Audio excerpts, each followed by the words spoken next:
Добрый день, еще раз. Я обожаю вообще восточную кухню, особенно узбекскую, и обожаю, когда готовят узбеки.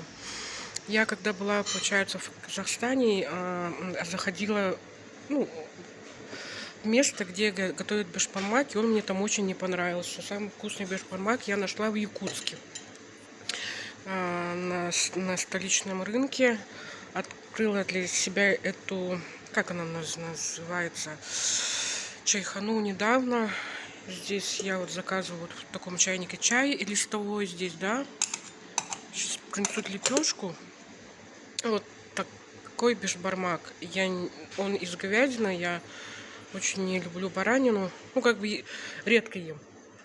Вот. И самый вкусный бешбармак я нашла вот в Якутске. Сейчас тут мясо, говядина, рис. Мне готовили его очень долго, наверное, где-то 40 минут. Вот готовили.